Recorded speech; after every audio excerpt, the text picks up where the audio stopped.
किसी को आप जब दिल पर असर करते हैं, वो दिल पर किया गया असर वो जिंदगी पर प्रभाव रखता है। और ध्यान रखिए, हमें दूसरे समझाएं इसके बजाय हम खुद को खुद समझाएं। जब आप खुद को खुद समझाते हैं और अपनी जिंदगी के कुछ सिद्धांत अपनाते हैं, तब आपकी जिंदगी में धर्म उतरता है और वह धर्म आपकी रक्षा करता है। युधिष्ठिर से कृष्ण भगवान ने यह कहा था कि तुम लोग मेरे रिश्ते में रिश्तेदार लगते हो। कुंती और कृष्ण बुआ कहते थे, तो भाई तो लगते थे ना। तो कृष्ण भगवान ने कहा कि तुम रिश्ते में रिश्तेदार हो, पर रिश्ते के कारण तुम्हारे साथ नहीं हूं मैं। तुम्हारे साथ इसलिए खड़ा हूं क्योंकि तुम्हारे साथ धर्म है, और जब तक तुम्हारे साथ धर्म रहेगा तब तक मैं तुम्हारे साथ रहूंगा। जिस दिन धर्म छोड़ दोगे उस दिन मैं तुम्हारा साथ छोड़ दूंगा। इसलिए अपने धर्म को कभी मत छोड़ना। बस ये याद रख लीजिए, जब आप धर्म अपनाते हैं तो आपके साथ भगवान खड़े होते हैं। जब धर्म छोड़ देते हो भगवान भी छोड़ देता है। इसलिए धर्म को मत छोड़ना। इससे भी मजे की बात देखिए, आप शिवालय में जाते हैं ना शिव जी की पूजा करने, तो वहां जो नंदी दिखाई देते हैं आपको, उनको कहते हैं नंदी को धर्म अवतार। नंदी जो है धर्म का रूप है, और शिव जी नंदी पर बैठकर चलते हैं। तो उसका मतलब क्या होता है कि भगवान धर्म पर आरूढ़ हैं, धर्म के ऊपर बैठे हुए। तो आपने देखा होगा नंदी जो बैठे हैं शिवालय में, तो उनके 3 पांव नहीं दिखाई देते, एक पांव मुड़ा हुआ दिखाई देता है जो बाहर की तरफ दिखाई देता है। कभी भी आप देख लेना शिवालय में जाओगे तो आपको एक पांव दिखाई देता है उठा हुआ मुड़ा हुआ, बाकी सब छिपे हुए हैं, नीचे दबे हुए हैं।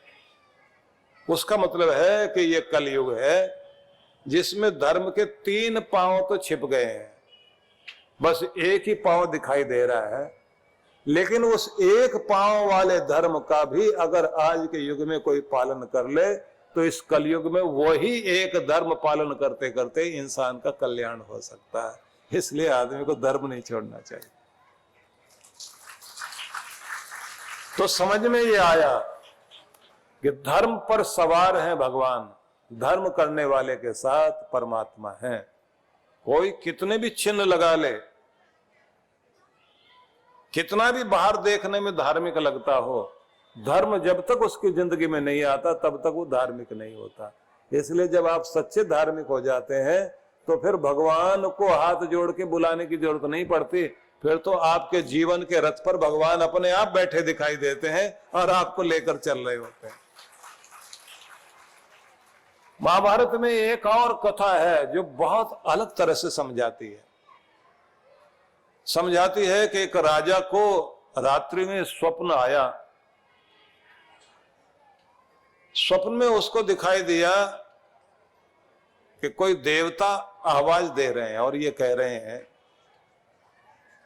कि 1 महीने बाद हम तुम्हें छोड़कर चले जाएंगे। अब तुम जो कुछ कर सकते हो करो। तो वो जैसे चल रहे थे, धार्मिक व्यक्ति थे, अपना धर्म कर्म करते रहे। महीना बीत गया और एक दिन उनको चक्कर आया, उनके अंदर से कुछ प्रकाश बाहर निकलने लगा। उन्हें लगा कि अब आखिरी समय आ गया। तो अंदर से एक बहुत तेजस्वी शक्ति बाहर आई। इन्होंने पूछा, आप कौन हो जो हमारे शरीर से बाहर जा रहे हो? तो कहा कि हम लक्ष्मी हैं, हमारा नाम श्री है। तुम्हारा जो राज ऐश्वर्य था वो हमारे कारण था, तो हम जा रहे हैं क्योंकि तुम्हारे भाग्य में अब हम नहीं है, अब हमें तुम्हें छोड़ के जाना। इन्होंने कहा ठीक है जाइए। उसके बाद में फिर एक और प्रकाश बाहर आया। तो ये राजा पूछते हैं तुम कौन हो? बोले हम हैं प्रभाव। तुम्हारी लक्ष्मी गई तो प्रभाव भी गया। अभी तक जो तुम्हारा दबदबा था ना, लोगों में तुम्हारा प्रभाव था, आज से वो खत्म हो जाएगा। जिसके पास है पैसा, लोग कहते हैं भाई तू है कैसा, और जिसके पास नहीं है पैसा, ना ऐसा ना वैसा। आदमी का पैसा गया तो तेज भी गया ना, प्रभाव भी गया। इसके बाद एक और प्रकाश बाहर आया। ये पूछते हैं आप कौन है? बोले हम आपके चेहरे की कांति हैं। चेहरे की जो चमक होती है ना, रुपया पैसा गया तो आदमी का चेहरे का प्रभाव भी चला जाता है। एक और शक्ति बाहर निकली। पूछे आप कौन है? बोले हम आपका गर्व, आपका स्वाभिमान है। जो आप अकड़ के बैठते थे, चलते थे, वो सब अब नहीं रहेगा। ऐसे करते करते उनके अंदर से बहुत सारी चीजें निकलकर बाहर जा रही थी। आखिर में एक और प्रकाश निकला बाहर, एकदम चारों तरफ सफेदी छा गई। इन्होंने पूछा आप कौन है? बोले हम धर्म हैं। अब जब सब चले गए तो अब हम भी जा रहे हैं। तो इन्होंने कहा कि आप नहीं जाओगे। क्यों? तो राजा कहता है कि देखिए, लक्ष्मी चली गई, प्रभाव चला गया, कांति चली गई, हमारा सौभाग्य चला गया, हमारा जो भी कुछ इस दुनिया में रोब दाब था, मान सम्मान सब गया, हमें फर्क नहीं पड़ा। लेकिन धर्म हमें छोड़े ये ठीक नहीं है।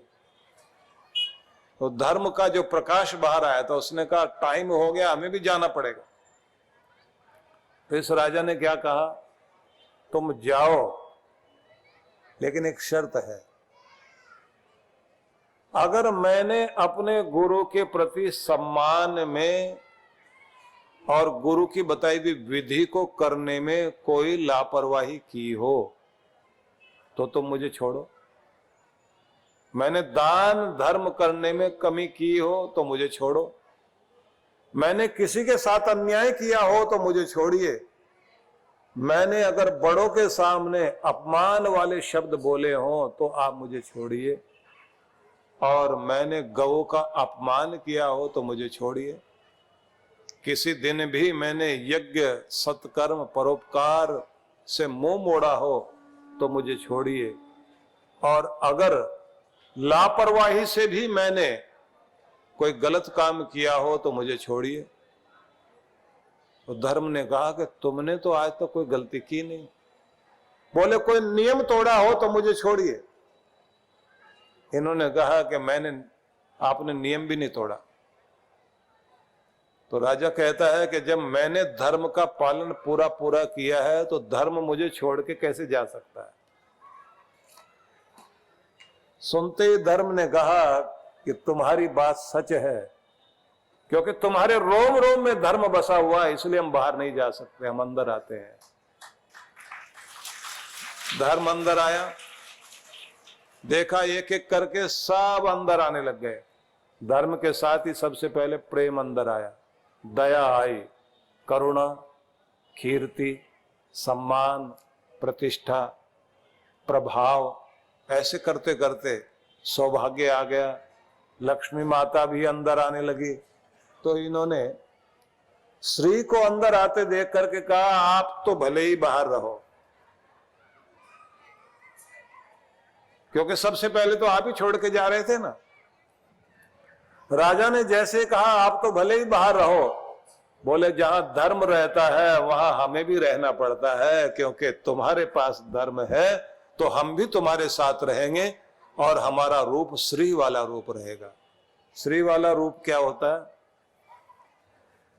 जो आप सब लोग एक दूसरे के नाम के आगे श्रीमान श्रीमती शब्द लगाते हैं ना, वो श्री क्या होती है?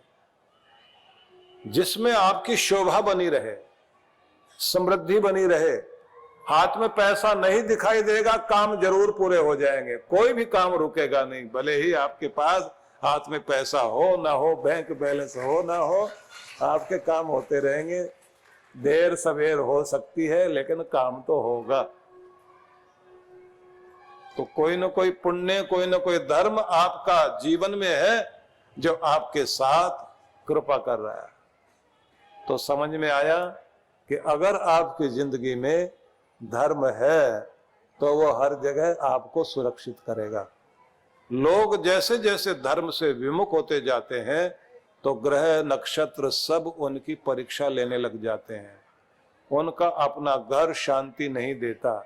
वो चालाकी करके गाड़ी बढ़िया लेकर जरूर आएंगे, लेकिन गाड़ी कोर्ट कचहरी से लेकर के हॉस्पिटल और न जाने कहाँ कहाँ अच्छी बुरी जगह जाती रहेगी, और लोग कहेंगे गाड़ी जब से आई तब से कोर्ट के चक्कर ही लगा रहे हैं, हॉस्पिटल के चक्कर लगा रहे हैं, गलत जगह ही जा रहे हैं, सुख नहीं मिलेगा। गाड़ी जमीन ऐसी मिल जाएगी जिसमें लड़ाई लड़ाई, जान की दुश्मनी, और घर ऐसी जगह बन जाएगा जहां घर के अंदर रहने वाले लोग एक दूसरे की तरफ पीठ करके बैठे होंगे, साथ बैठ ही नहीं पाएंगे। जब भी कभी जीवन में इस तरह की चीजें आए तो इंसान को धर्म करने के लिए तैयार होना चाहिए। राजा जनक भी जब वर्षा नहीं हो रही थी, अकाल पड़ रहा था, तो उन्होंने सोने का हल लेकर के और खेती करने के लिए, हल चलाने के लिए आए। पूरी प्रजा साथ में बहुत बड़ा यज्ञ किया गया। उन्होंने कहा कि इस यज्ञ में केवल मैं ही नहीं, पूरी प्रजा को साथ देना होगा, सबका श्रम, सबका पसीना, सबका हाथ लगे। इसलिए जो ये भंडारे भी किए जाते हैं ना, वो एक आदमी के पैसे से नहीं होने चाहिए, उसमें गरीब का, मजदूर का भी 1 रुपया लगे भले ही, लेकिन लगना जरूर चाहिए। बड़े आदमी का, छोटे आदमी का, सबकी कमाई जब लगती है और फिर वो प्रसाद अमृत प्रसाद बनता है, उसको खाने से पहले उसमें वही नियम है, अग्नि में आहुति दी जाएगी, गौ के लिए स्थान ग्रास निकाला जाएगा, सबके लिए सब कुछ करने के बाद में फिर मंत्र पाठ करके उस भोजन को वितरण किया जाता है। और जब उसको वितरण किया जाता है तो फिर वो अमृत प्रसाद बन जाता है, और ऐसा अमृत प्रसाद आपका कल्याण करता है, तब वो धर्म बनता है। इसलिए मैं ये निवेदन करना चाहूंगा कि जीवन में जितना जितना धर्म आपके आता जाएगा उतना ये धर्म आपको ऊंचा उठाता जाएगा। और धर्म को चिन्हों पर आधारित मत मानिए। चिन्ह लगा लेने से कोई धार्मिक आदमी हो गया, ज्यादा माला पहनता है, तिलक भी लगाता है, कंठी माला पहन लेने से धार्मिक नहीं होगा। जब तक उसकी जिंदगी में धर्म नहीं आएगा तो जीवन में धर्म क्या आना चाहिए उसको भी थोड़ा चिंतन कर लीजिए। तो जीवन में जो धर्म आना चाहिए उसमें से 11 चीजें पहले बताऊंगा, फिर 13 युधिष्ठिर को समझाते हुए जो महाभारत में संदेश दिया गया, जिसको युधिष्ठिर ने धारण किया था, वो भी आपको सुनाता हूं। तो सबसे पहले सुनिए, सत्यम, सत्यता, विश्वास को उत्पन्न करने वाली सत्यवाणी, सच कहना, सच का साथ देना और सच को जिंदगी में बनाए रखना। पूरा शरीर इस बात के लिए तैयार रहता है कि अगर सच है तो आप सोते हुए को भी जगाकर पूछोगे तो मुंह से सच निकलेगा। झूठ के लिए आदमी को पूरी तैयारी करनी पड़ती है, क्योंकि उसे याद रखना पड़ता है, नहीं तो आदमी भूल जाता है। आदमी को ये याद रखना पड़ता है कि किसके सामने कब मैंने क्या झूठ बोला था, दोबारा जब वो पूछे तो यही बताना है, तो उसे रटना पड़ता है बार बार। और कमाल की बात तो ये है कि ये झूठ जो है ऐसा नंगों के खानदान का है, इसे कितना भी ढको इसके कपड़े फिर गिर जाते हैं, इसे बार बार कपड़ा देना पड़ता है, ये फिर सामने आ जाता है कि नहीं हम तो ऐसे ही हैं, हम तो ऐसे ही हैं। तो इसलिए इसे ढकते रहो, ढकते रहो, ढकते रहो, ढकते रहो, फिर भी ये वैसा ही रहेगा। इसलिए ध्यान रख लेना, सत्य के वस्त्र सदा उसके साथ हैं, सत्य सदैव सुशोभित है और झूठ कभी भी शोभित नहीं है। उसे तो ढकते ही रहना पड़ेगा, ढकना ही पड़ेगा, ढकना ही पड़ेगा। कमाल की बात यह, कितना भी ढको उसके बाद भी इसका पता लग ही जाता है। मशीन तक पकड़ लेती है कि आदमी झूठ बोल रहा है, क्योंकि शरीर का ग्राफ ही बदल जाता है। लाइट डिटेक्टर जैसे लगाएंगे, पूरा शरीर गवाही दे रहा होता है कि आदमी झूठ बोल रहा है, पूरा दबाव आता है आपके ऊपर, हार्ट पर दबाव आएगा, ब्लड प्रेशर पर दबाव आएगा, मस्तिष्क पे दबाव आएगा, आपके रोम रोम पे दबाव आता है, लेकिन सच कहते हुए दबाव नहीं आता। त्रिदिवसीय शिवानंद महोत्सव का ये अवसर 17, 18, 19 फरवरी, जिसमें भगवान शिव और माँ पार्वती के विवाह उत्सव और शिवरात्रि महोत्सव को मंगलमय ढंग से मनाने के लिए और जीवन में आनंद प्राप्ति के लिए, क्योंकि भगवान के लिए जब आप फूल चढ़ाते हैं तो प्रसन्नता पाते हैं, मिठाई चाहते हैं तो मिठास प्राप्त करते हैं, धन चढ़ाते हैं तो आपको धन की अभिवृद्धि होती है, और जब भगवान के दर पर आप आनंद मनाते हैं तो जिंदगी आनंद से भर जाती है। तो ये एक अवसर है जब आप शिव आनंद महोत्सव में भाग लेने के लिए आएंगे।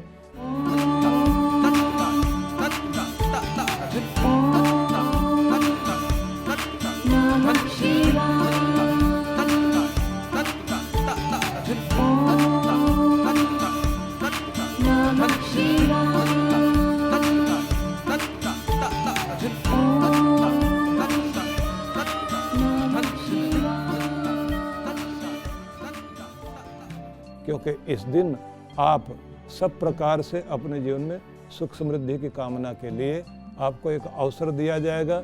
आप इस महोत्सव में भी भाग लेंगे, आपको पूजन करने का अवसर भी मिल रहा है, आपको ध्यान करने का अवसर मिल रहा है, जलाभिषेक करने का अवसर मिल रहा है और यज्ञ करने का भी अवसर मिल रहा है। तो 3 दिनों के कार्यक्रम अलग अलग होने वाले हैं और इसी में एक और भी कार्य होने वाला है जो और भी ज़्यादा महत्वपूर्ण है।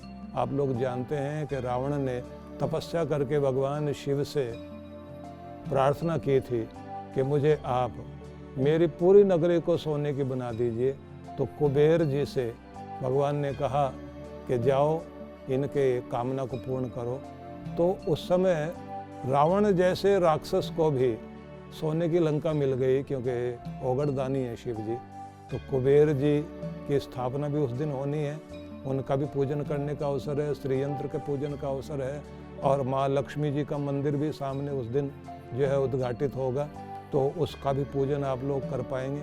लेकिन साथ साथ में ये कहा जाता है कि भगवान शिव अमरता भी देते हैं, तो अपनी संतान और अपनी वंश बेल को फलता फूलता हम देख सकें और दुनिया में नाम रह सके, तो उसके लिए एक व्यवस्था है धर्मकोश की। धर्मकोश में जब आप अपना नाम अंकित कराते हैं और गोल्डन बुक में आपका नाम आता है, स्वर्ण अक्षरों में लिखा जाता है और भूमि के अंदर जो है आपकी नाम की एक प्लेट काल पात्र में, जिसको हम अमृत पात्र बोलते हैं, उसमें स्थापित कर दी जाए।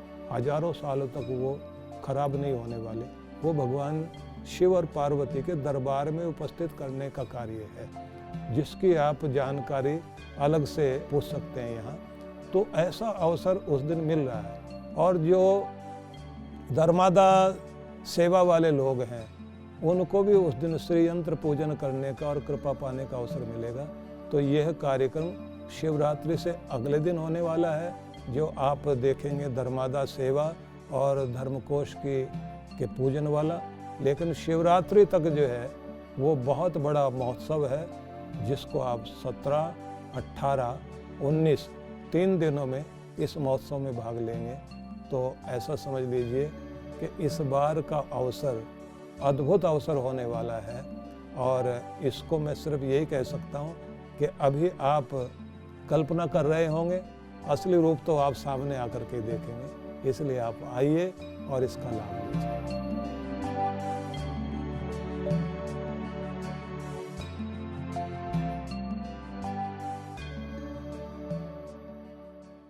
परम पूज्य सद्गुरुदेव श्री सुधांशु जी महाराज के पावन सानिध्य में गौरी शंकर विराट भक्ति सत्संग दिनांक 23 से 26 फरवरी 2023।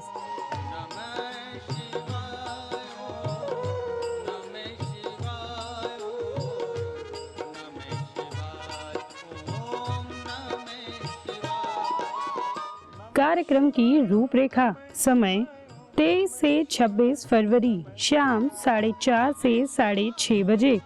24 से 26 फरवरी प्रातः 9:30 से 11:30 बजे। सत्संग स्थल ठक्कर डोम पीटीसी के सामने सिटी सेंटर के नजदीक नासिक महाराष्ट्र। विशेष कार्यक्रम गुरु दीक्षा समारोह 26 फरवरी 2023 दोपहर 12 बजे। आयोजक विश्व जागृति मिशन नासिक मंडल। संपर्क सूत्र